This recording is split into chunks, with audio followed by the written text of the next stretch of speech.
ಬಹುಶಃ ನನಗನ್ಸುತ್ತೆ ಇವತ್ತಿನ ಈ ಒಂದು ವಿಡಿಯೋ ನೋಡಿ ಅತಿ ಹೆಚ್ಚು ಖುಷಿ ಪಡುವಂಥವ್ರು ಯಾರಾದರೂ ಇದ್ದರೆ ಅದು ನನ್ನ ಹೆಂಡತಿನೇ ಅನ್ಬೋದು.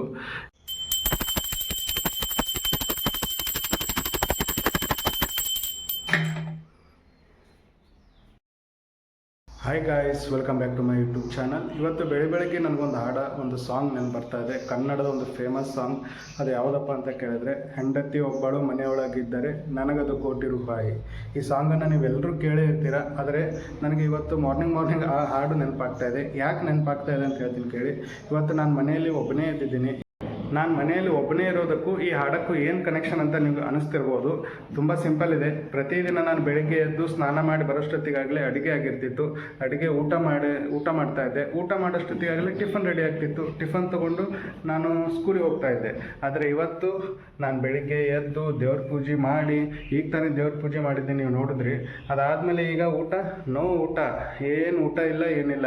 ಹಾಗೆ ಹೋಗ್ತಾ ಖಾನಾವಳಿಯಲ್ಲಿ ಹೋಟೆಲಲ್ಲಿ ತಿನ್ಕೊಂಡು ಮೈಕೊಂಡು ಹೋಗ್ತಾ ಇರೋದೆ. ಈ ಕುರಿಗಳು ಮೈತಾ ಹೋಗ್ತಾವಲ್ಲ, ಅದೇ ಪರಿಸ್ಥಿತಿ ಇವತ್ತು ನಮಗೆ ಬಂದಿದೆ ಗಾಯ್ಸ್. ಅದಕ್ಕೆ ಹೇಳ್ತಾರೆ ಹೆಣ್ಣು ಸಂಸಾರದ ಕಣ್ಣು ಅಂತೇಳಿ. ಹೆಣ್ಣೊಂದು ಮನೆಯಲ್ಲಿದ್ದರೆ ನಮ್ಮ ಗಂಡಸು ಮಕ್ಕಳಿಗೆ ಯಾವುದೇ ರೀತಿ ಟೆನ್ಷನ್ ಇರೋದಿಲ್ಲ.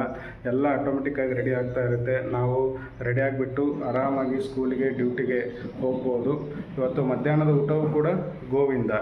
ಊಟನೂ ಇಲ್ಲ, ಏನೂ ಇಲ್ಲ.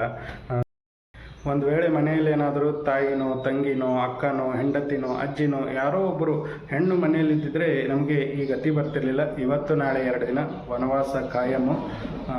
ಏನು ಮಾಡೋಕ್ಕಾಗಲ್ಲ. ಹಣೆ ಬರಹ ಹೆಂಗೆ ಬರುತ್ತೋ ಹಂಗೆ ಹೋಗಬೇಕು ಗಾಯ್ಸ್. ಇಲ್ಲಿ ನೋಡಿ, ನಾನು ಈಗ ತಾನೇ ಊಟದ ಬಗ್ಗೆ ವಿಚಾರ ಮಾಡ್ತಾ ಇದ್ದೆ. ಅಷ್ಟೊತ್ತಿಗಾಗಲೇ ನಮ್ಮ ಓನರು ಪಾಪ ಊಟ ಕೊಟ್ಟು ಕಳಿಸಿದ್ದಾರೆ. ಇಲ್ಲಿ ನೋಡಿ, ಪಲ್ಯ ಇದೆ, ಸಾರಿದೆ, ರೊಟ್ಟಿ ಇದೆ. ಇದಕ್ಕೊಂಚೂರು ಹಿಂಡಿ ಉಪ್ಪಿನಕಾಯಿ ಹಚ್ಕೊಂಡು ಊಟ ಮಾಡ್ತಾಯಿದ್ರೆ ಮುಷ್ಟಾನ್ನಕ್ಕೆ ಸಮನಾಗಿರುತ್ತೆ ಅದು.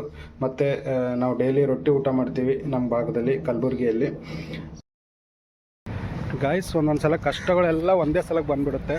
ಈಗ ನೋಡಿ, ಇವತ್ತು ಸರ್ ಹತ್ರ ಬೈಕ್ ಇಲ್ಲ, ಅವರು ಕೂಡ ಬಸ್ಸಿಗೆ ಬರ್ತಾ ಇದ್ದಾರೆ. ನಾನು ಕೂಡ ನಡ್ಕೊಂಡು ಹೋಗ್ತಾ ಇದ್ದೀನಿ. ಈಗ ಅಲ್ಲಿ ಬಸ್ ಸಿಕ್ತು ಅಂತಂದರೆ ಬಸ್ ಸಿಕ್ಕೊಂಡು ಹೋಗಬೇಕು ಗಾಯ್ಸ್. ಇಲ್ಲಿ ನೋಡಿ, ನಮಗೆ ಎಷ್ಟೇ ಕಷ್ಟಗಳು ಬಂದರೂ ಆ ದೇವರ ಆಶೀರ್ವಾದ ಇತ್ತಂದರೆ ಎಲ್ಲ ಪ್ರಾಬ್ಲಮ್ಸ್ಗಳು ಚುಟ್ಕಿ ಹೊಡೆಯೋದ್ರೊಳಗೆ ಸೊಲ್ಯೂಷನ್ ಸಿಗುತ್ತೆ. ಯಾಕಂದರೆ ಬೆಳಗ್ಗೆ ನಾನು ಊಟದ ಬಗ್ಗೆ ವಿಚಾರ ಮಾಡ್ತಾ ಇದ್ದೆ. ಊಟ ಅರೇಂಜ್ಮೆಂಟ್ ಆಯಿತು. ನಾನು ಬರಬೇಕಾದ್ರೆ ಬೈಕ್ ಇಲ್ಲ, ಲೇಟ್ ಆಗುತ್ತೆ ಅಂತ ಅಂದ್ಕೊಂಡೆ. ಆದರೆ ಬರ್ತಾ ಬೈಕ್ ಸಿಕ್ತು. ನೇರವಾಗಿ ನಾನು ಸ್ಕೂಲಿಗೆ ಬಂದಿದ್ದೀನಿ. ಇವತ್ತು ನಾನು ಅಂದ್ಕೊಂಡಿದ್ದೆ ಲೇಟ್ ಆಗುತ್ತೆ ಅಂಥೇಳಿ, ಆದರೆ ನಾನಿವತ್ತು ಬೇಗ ಬಂದಿದ್ದೀನಿ ಸ್ಕೂಲಿಗೆ. ಸೊ ಅದಕ್ಕೆ ಹೇಳ್ತೀನಿ, ದೇವರು ಏನೇ ಬರಲಿ ದೇವರ ಆಶೀರ್ವಾದ ಇರಬೇಕಂತ ಹೇಳೋದಕ್ಕೆ ಇಷ್ಟಪಡ್ತೀನಿ. ಇಲ್ಲಿ ನೋಡ್ರಿ, ಇವ್ರು ಏನೋ ಬರ್ಲಿಕತ್ತಾರೆ. ಇಲ್ಲಿ ಏನು ಬರ್ಲಿಕತ್ತೀರಿ? ಶಿಕ್ಷಣ ಎಂಬುದು ಹುಲಿಯ ಹಾಲಿದ್ದಂತೆ. ಹಾಗೆದಲ್ಲ, ಅದು ಹಾಲಿದ್ದಂತೆ ಅದನ್ನು ಕುಡಿದವರು ಗರ್ಜಿಸಲೇಬೇಕು. Doctor BR Ambedkar. ಯಾರು ಬರ್ಲಿತ್ತಾರ? ಪ್ರತೀಕಾ, ಶಾಲಿನಿ. 6ನೇದವ್ರ. ಇದು ಐಡಿಯಾ ಯಾರು ಕೊಟ್ಟರು ಬರೀ ಅಂತೇಳಿ? ನೀವೇ ಐಡಿಯಾ ಮಾಡ್ಕೊಂಡ್ರೆ ಜೋರದ. ದಿನ ಬರೀಬೇಕು ಒಂದೊಂದು. ಮೊದಲು ಬರೀತಿದ್ರಲ್ಲ, ಹೀಗೆ ಬಿಟ್ಟರೆ ಯಾವುದಲ್ಲ?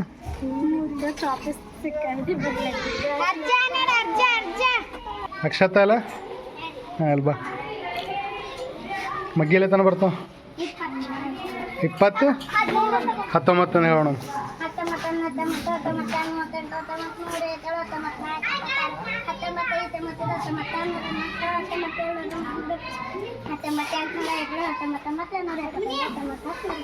ನಿಂಗೆ 30 ತನಕ ಬರ್ತಿರ್ಲಿಲ್ಲ?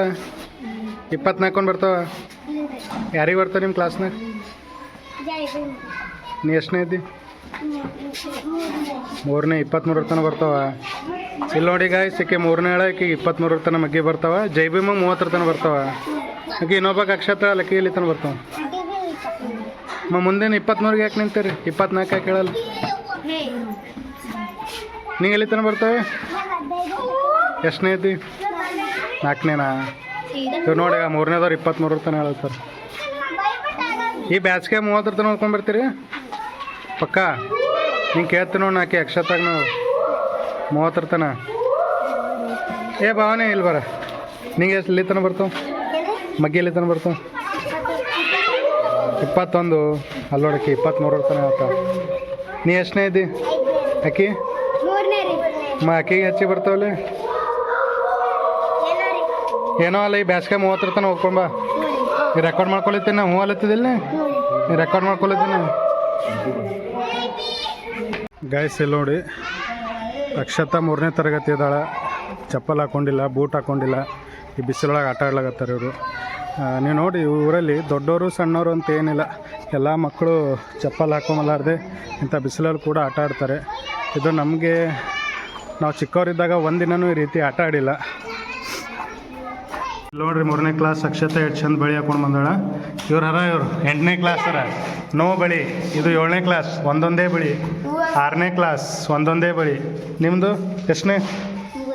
3ನೇ ನೋ ಬಳಿ. ಅಂಕಿತಾ 7ನೇ ನೋ ಬಳಿ.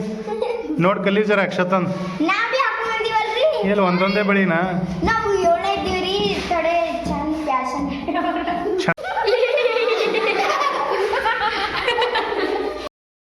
ಡ್ಯೂಟಿ ಮುಗಿಸ್ಕೊಂಡು ಇಲ್ಲಿ ಬಂದು ವೇಟ್ ಮಾಡ್ತಾ ಇದ್ದೀನಿ ಬಸ್ಸಿಗೆ ಹೋಗ್ಬೇಕಂತೇಳಿ.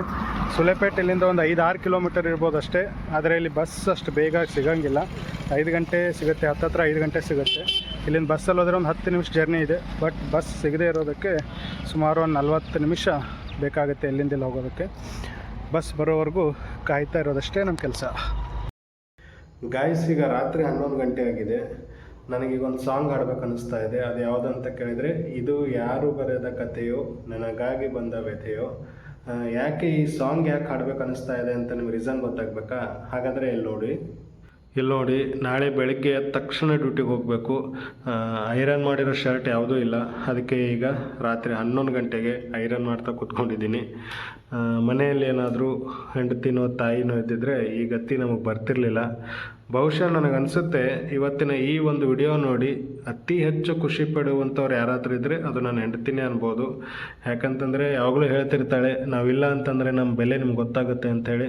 ಅವಳು ಒಂದು 2 ದಿನ ಊರಿಗೆ ಹೋಗಿದ್ದಕ್ಕೆ ಅವ್ರ ಬೆಲೆ ನಮ್ಗೆ ಏನಂತೇಳಿ ಈಗ ಅರ್ಥ ಆಗ್ತಾಯಿದೆ. ಏನೂ ಮಾಡೋಕ್ಕಾಗಲ್ಲ, ಪಾಲಿಗೆ ಬಂದಿರೋ ಪಂಚಾಮೃತ. ಬೆಳಗ್ಗೆ ಒಂದು ಸಾಂಗ್ ನೆನಪು ಬಂದಿತ್ತು, ಹೆಂಡತಿ ಒಬ್ಬಳು ಮನೆಯೊಳಗಿದ್ದಾರೆ ನನಗದು ₹1,00,00,000 ಅಂತೇಳಿ. ಈಗ ನೆನಪಿಗೆ ಬರ್ತಾಯಿದೆ. ಯಾವುದಂತ ಕೇಳಿದರೆ, ಇದು ಯಾರು ಬರೆದ ಕಥೆಯೋ, ನನಗಾಗಿ ಬಂದ ವ್ಯಥೆಯೋ. ಗೈಸ್, ಐ ಹೋಪ್ ಇವತ್ತಿನ ಈ ಒಂದು ವಿಡಿಯೋ ನಿಮಗೆ ಇಷ್ಟ ಆಯಿತು ಅಂತ ಅಂದ್ಕೊಳ್ತೀನಿ. ಒಂದು ವೇಳೆ ಇಷ್ಟ ಆಗಿದ್ದರೆ ವಿಡಿಯೋನ ಲೈಕ್ ಮಾಡಿ, ಕಮೆಂಟ್ ಮಾಡಿ ಮತ್ತು ನನ್ನ ಚಾನಲನ್ನು ಸಬ್ಸ್ಕ್ರೈಬ್ ಮಾಡಿ ಅಂತ ಹೇಳ್ತಾ ಇವತ್ತಿನ ಈ ಒಂದು ವಿಡಿಯೋನ ಇಲ್ಲಿಗೆ ಮುಗಿಸ್ತಾ ಇದ್ದೀನಿ. ಬಾಯ್ ಬಾಯ್.